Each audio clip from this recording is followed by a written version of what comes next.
Hello friends, I am Trambak Nayak. Welcome back to our channel বিনিয়োগ।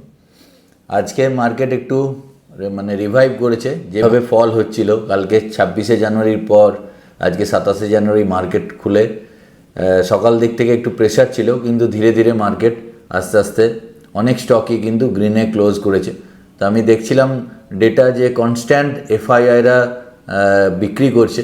তো সামনে রবিবার দিন মানে 1 ফেব্রুয়ারি বাজেট আছে। তো একটা ইনফরমেশান আপনাদের দিয়ে রাখি যে এবছর প্রায় 26 ইয়ার্স পর 2000 সালে একবার লাস্ট রবিবার দিন বাজেট পেশ হয়েছিল, সেদিনও মার্কেট খোলা ছিল। তো এই বছরও রবিবার দিন আমাদের ফাইন্যান্স মিনিস্টার নির্মলা সীতারামন যখন বাজেট পেশ করবেন সেদিন মার্কেট খোলা রাখা হয়েছে। এটার মেন কারণ হচ্ছে যে বাজেটের দিন মার্কেট যদি না খোলা রাখা হয় তাহলে পরের দিন যখন সোমবার আবার মার্কেট ওপেন হবে তখন অযথা গ্যাপ আপ বা গ্যাপ ডাউনে খোলার চান্সেস থাকে। তো সেইটা অ্যাভয়েড করার জন্যই যখন বাজেট পেশ হবে সেই সময় মার্কেট খোলা রাখা উচিত, সেই জন্যই খোলা রাখা হচ্ছে। তো সামনের সানডে কিন্তু আপনারা বা আমরাও ট্রেড করতে পারবো। আমি যেটা আগের ভিডিওতেও বলেছিলাম যে কারেকশন এইভাবে কারেকশন হচ্ছে, তো এটা লাস্ট কামড় দিচ্ছে মার্কেট। তো আর খুবই তাড়াতাড়ি এখান থেকে র্যালি আসবে, তার পুরোপুরি মানে সংকেত অলরেডি মিলতে শুরু করেছে যদি টেকনিক্যাল চার্টেও যায়। আর এফআইআইরা যেভাবে সেল আউট করছে তার এগেনস্টে হয়তো আমার মনে হয় যে বাজেটে আমাদের ফাইন্যান্স মিনিস্টার কিছু একটা করবেন, যে কারণে এফআইআইরা যেভাবে বিক্রি করে চলে যাচ্ছে সেটা হয়তো আটকাবে। কেননা যে কোনো রাতের পরেই কিন্তু শুভা হয়, মানে প্রভাত আসে। তো যখন মানে উষাকালের আগের মুহূর্তে কিন্তু প্রচণ্ড অন্ধকারই থাকে, তারপরে কিন্তু উষার আলো দেখা যায়। তো মার্কেটে এরকম, তো কোনো ভয় পাওয়ার দরকারই নেই। আমি বারবার বলছি রিটেল ইনভেস্টাররা এই সব মার্কেটেই ভয় পেয়ে বেরিয়ে যায়। আপনার কাছে যদি মিউচুয়াল ফান্ডেরও হোল্ডিং থাকে আপনি আরামসে চুপ করে হোল্ডিং রাখুন। এই স্থিতি একদম খুব তাড়াতাড়ি কেটে যাবে। কবে কাটবে না বলতে পারলেও কিন্তু খুব তাড়াতাড়ি কাটবে, যেটা আমি আগের দিনও বলেছিলাম আর আবারও বলছি।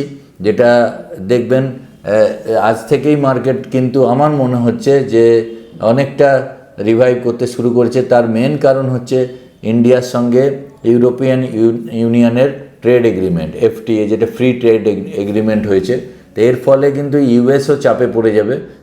ইউএস চাপে পড়ে যাবে এই কারণে যে ইন্ডিয়া প্রায় 18 বছর পরে এরকম এফটিএ এগ্রিমেন্ট করছে ইউরোপিয়ান কান্ট্রিদের সাথে। অলরেডি ব্রিটেনের সাথে তো আগেই হয়েছে, অস্ট্রেলিয়ার সাথে হয়েছে, নিউজিল্যান্ডের সাথে হয়েছে, ওমানের সাথে হয়েছে, এবারে টোটাল ইউরোপিয়ান ইউনিয়নের সাথে হয়েছে। এবার ইউএসএ প্রেসারে পড়বে যে যদি টোটাল বিজনেস ইন্ডিয়ার থেকে শিফট হয়ে যায় তাহলে ইউএসএতে যারা বড় বড় কোম্পানি আছে তারা তাদের প্রেসিডেন্টকে চাপ দেবে যে ইন্ডিয়ার বাজার মানে তারা ধরতে অসমর্থ হবে। কেননা যে এত বড় পপুলেশনের দেশ যেখানে চায়নার আর ইন্ডিয়া, তাকে কেউ নেগলেক্ট করতে পারে না।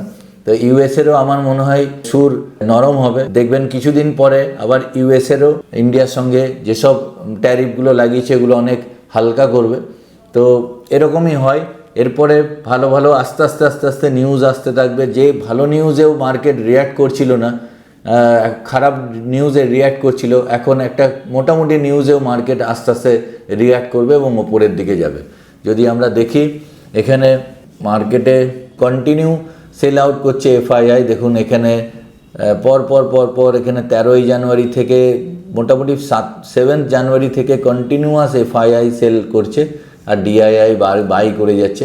তো এইটা কিছুদিনের মধ্যে মনে হয় বাজেটের পর আমার মনে হয় এটা কিছুটা হলেও থামবে।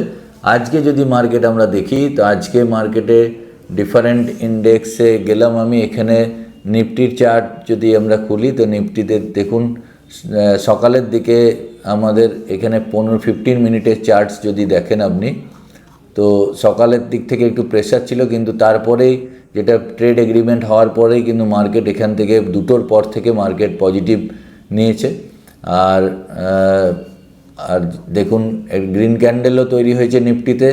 আর অনেকটা নিচের উইকটা মানে নিচের ডাউনফলটা দিনের প্রথম দিকে অনেকটা এসেছিলো, কিন্তু মেকআপ হয়ে আবার ওপরে উঠে গেছে, মানে লো বানিয়েছে। তো বাজার পুরোপুরি বোঝার জন্য নিফটিকে দেখলেই শুধু হয় না, মেনলি আমাদের পোর্টফোলিওতে স্মল ক্যাপই বেশি থাকে। মানে যে কোনো ব্রডার অ্যাসপেক্টে ফান্ড ম্যানেজারের কাছেও, বড় বড় ফান্ড ম্যানেজারের কাছেও কিন্তু স্মল ক্যাপই বেশি থাকে মানে মিউচুয়াল ফান্ড পোর্টফোলিওতে, সেক্ষেত্রে নিফটি স্মল ক্যাপ 250 যদি আমরা চার্ট দেখি তো দেখুন এখানে যদিও রেড ক্যান্ডেল আছে এবং দিনের একদম শুরুতে প্রচণ্ড প্রেশার ছিল, নেগেটিভে ছিল, কিন্তু লো বানিয়েও কিন্তু এখানে তো যেটা সবথেকে আসার ব্যাপার হচ্ছে দেখুন এটা আমি 300 ডিএমএ নিয়েছি, আমি এখানে 300 দিনের মুভিং অ্যাভারেজের ওপরে জাস্ট রিসার্চটা চালিয়েছি। তো 300 দিনের মুভিং অ্যাভারেজের অনেকটা নিচে ট্রেড করছে। তো এখান থেকে যদি আমি দেখি 300 দিনের মুভিং অ্যাভারেজের নিচে প্রায় 7% 7.5% ট্রেড করছে। তো এটা হিস্টোরিক্যালি প্রুভেন যে যখনই 300 ডে মুভিং অ্যাভারেজের নিচে মার্কেট যায় তারপরে কিন্তু একটা লম্বা র্যালি আসে। দেখুন এখানেও একটা ছোট্ট র্যালি এসেছিলো 300 ডে মুভিং অ্যাভারেজ এখানে, তার নিচে মার্কেট ছিল। তো তখন কিন্তু মার্কেট রিভাইভ করে মানে এটা স্মল ক্যাপ 250-তে একদম নিচে থেকে ওপরে র্যালি এসেছিলো প্রায়, যেটা কিছুদিন আগে 34% র্যালি এসেছিলো। আর তার আগে যদি চলে যান, আরও আগে যদি যান, দেখুন এটা 2023-এ যখন নিফটি স্মল ক্যাপ 250 ইন্ডেক্স 300 দিনের মুভিং অ্যাভারেজের নিচে অনেক দিন ট্রেড করেছিল। এখানে একবার ট্রেড করেছে, আবার ওপরে উঠেছে, আবার ডাউনে গেছে। তো যেখান থেকে ডাউনে গেছে মানে এক্সট্রিম মানে এই রেঞ্জটা যদি দেখেন, এই রেঞ্জটা মানে প্রায় 230 বার আর ডে হিসাবে 337 দিন। তো যখনই এরকম একটা অনেক লম্বা টার্ম ধরে যখনই 300 ডে মুভিং অ্যাভারেজের নিচে স্মল ক্যাপ 250 ইন্ডেক্স ট্রেড করে তারপর থেকে কিন্তু ব্যাপক র্যালি, মেজর র্যালি আসে, সেইটাই জাস্ট ঘটেছে এখানে। তারপর থেকে দেখুন মেজর র্যালি এসে ওপরে মার্কেটে নিয়ে গেছে, প্রায় 108%-এর র্যালি এসছে। তো এইখানটাতেও দেখুন একদম সেম ঘটতে চলেছে। এখান থেকে অলরেডি আজ পর্যন্ত 371 দিন হয়ে গেছে, 251 বার। তো এখানে হয়তো আরও এক সপ্তাহ যাবে কিনা বলা খুব মুশকিল, কিন্তু মানে চার্ট প্যাটার্নের সেম ফরমেশন হচ্ছে, যেখানে 337 দিনের পরে এরকম 106% র্যালি এসেছিলো। আপনারা যদি আরও আগে যান দেখুন এখানে যখন কোভিডের সময় ছিল 2020-তে 300 ডে মুভিং অ্যাভারেজের নিচে Nifty small cap 250 index trade করেছিল। তারপর থেকে দেখুন র্যালি, দেখুন যখনই ব্রেক করেছে ওপরে একদম 131%-এর র্যালি। তো এই রকম এভরি 3 ইয়ার্স পর পর মার্কেটে এরকম কনসলিডেশন আসে, এগুলো ভয় পাওয়ার কিছু নেই। এখানে আপনার যা পোর্টফোলিও আছে পুরো হোল্ড করুন, কনফিডেন্সের সাথে হোল্ড করুন। জাস্ট 1-2 মাস পরে দেখবেন যে সিনারিটা আজকে আছে সেটা কমপ্লিটলি আস্তে আস্তে চেঞ্জ হতে থাকবে। আমার নিজের পোর্টফোলিও যেটা ডিসেম্বর 2024-এ যেখানে আমার পিক ছিল সেখান থেকে 17% ডাউন আছে, কিন্তু আমি কোয়াইট হ্যাপি আছি। আমি কনস্ট্যান্ট ইনভেস্টমেন্ট করে যাচ্ছি, আমার যা যা টাকা আসছে এক্সট্রা যে রোজগার করছি সেখান থেকে আমি ইনভেস্টমেন্ট করে যাচ্ছি। তা সত্ত্বেও আমার 17% ডাউন আছে ওভারঅল পোর্টফোলিও, মানে যেটা পিক করেছিল 2024-এর ডিসেম্বরে, যখন নিফটিও অলরেডি সেপ্টেম্বরে পিক করে। তো সেখান থেকে 17% ডাউন আছে। কিন্তু আমি ডেফিনেটলি শিওর সামনের এক বছরের মধ্যে হয়তো 2026-এর ডিসেম্বর কি 2027-এর জানুয়ারি ফেব্রুয়ারিতে যেটা 17% ডাউন আছে সেটা 30% আপ থাকবে। এ নিয়ে আমার কনভিকশনের কোনো সন্দেহ নেই, আমি 100% শিওর। তো আপনাদের মধ্যেও এই কনভিকশনটা জন্মাক, সেটাই আমার উদ্দেশ্য। এই চ্যানেলে আমি কোনো রেকমেন্ডেশন করি না, আমি একমাত্র এডুকেশনাল পারপাসেই আমি এই চ্যানেলে আসি। এন্ড অফ দ্য ডেতে প্রফিটও আপনার, লসও আপনার। আমার এই চ্যানেলে আপনাদের শেখানোর উদ্দেশ্য আপনারা শিখতে থাকুন। আগের কিছু ভিডিওতে কিছু কমেন্ট এসছে, জাস্ট আমি কমেন্টগুলো নিয়ে একটু জাস্ট ডিসকাস করে নিই। যেমন আমি দেখছিলাম একজন কমেন্ট করেছেন, মৌসুমি খান, আপনার কন্টেন্ট আমার ভীষণ ভালো লাগে, এরকম শিক্ষামূলক ভিডিও প্রতিদিন অবশ্যই দিতে থাকবেন। ডিসকাস অ্যাবাউট 5 পয়সা stock buying level at present situation. তো থ্যাংক ইউ, আপনি আমার ভিডিও দেখেন।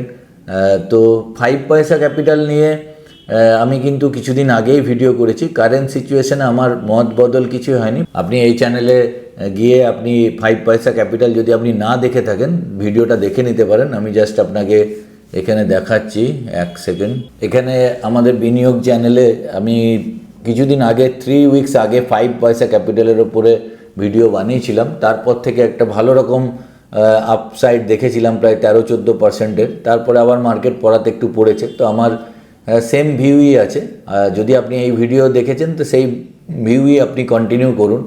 নেক্সট কমেন্ট আমি যেটা দেখছিলাম, একজন লিখেছেন যে please share your views on Bajaj finance, it is over valued, it's time to book profit. আপনার কাছে যদি বাজাজ ফাইন্যান্স অনেক দিন আগেকার থাকে, তাহলে আরও কিছুদিন আগে যখন বাজাজ ফাইন্যান্স অনেক টপে গেছিলো তখনই প্রফিট বুকিং করে নেওয়া উচিত ছিল। এই রিসেন্ট মার্কেট ফলে বাজাজ ফাইন্যান্স অনেকটাই নেমে চলে এসছে। তো এই মুহূর্তে যদি আপনার কাছে এখনও হোল্ডিং থাকে তো এই মুহূর্তে প্রফিট বুকিং করবেন না। আমি আপনাকে এইটুকু হেল্প করতে পারি যে এখন ট্রেড করছে 914 টাকায়, আমি আপনাকে বলবো মোটামুটি 1008 টাকা 50 এই লেভেলে বাজাজ ফাইন্যান্সে আপনার মন করলে এখানে প্রফিট বুক করতে পারেন। কেন এখান থেকে বাজাজ ফাইন্যান্স এখনও আপনার যদি অনেক দিন আগে কেনা থাকে তো 10.47%-এর আপ মুভ এখান থেকে আমি এক্সপেক্ট করি। আর এই মুহূর্তের যদি রিসেন্ট কেনা থাকে তাহলে এই পর্যন্ত তো আপনাকে ওয়েট করাই উচিত, মানে এই সব জায়গায় প্রফিট বুক করে নেওয়া বেটার। তারপরে আরেকজন লিখছেন, সুজয় পাল লিখছেন, thanks a lot for your support. তো থ্যাংক ইউ দাদা, আপনারা আমাদের ভিডিও দেখছেন, এটাও আমাদের খুব ভালো লাগে। শুভম ঘোষ লিখছেন, থ্যাংক ইউ দাদা for sharing your knowledge with us. অনেকেই লিখেছেন। আরেকজন লিখছেন Debabrata Nag, Apollo micro system IRFC VBL কিনেছি, প্রচুর লস করেছি, কি করব একটু যদি বলেন খুব ভালো হয়। তো এই শেয়ারগুলো যেগুলো কিনেছিলেন নিশ্চয়ই কোনো রিসার্চ করেই কিনেছিলেন, তো সেই রিসার্চের ওপরে বেস করেই আপনি সেল করবেন। মানে আমি যেটা মেনটেন করি আমার নিজের ক্ষেত্রে, যখন আমি কিনি তার কোনো কারণ থাকে, আর যখন আমি বিক্রি করব তখন তার কারণ থাকবে। তো শুধুমাত্র প্রাইস নিচে যাওয়ার জন্য সেই শেয়ার বিক্রি করব এটা হতে পারে না। তো এটার ফান্ডামেন্টাল এবং টেকনিক্যাল স্টাডি করে আমি বলতে পারবো। তো আজকের ভিডিওতে আর লেংদি করতে পারছি না, পরে সময় সুযোগ করে আপনার অ্যান্সার আমি আশা করি দেবো। তো আজকের জন্য এটুকুই, পরের ভিডিওতে আবার দেখা হচ্ছে।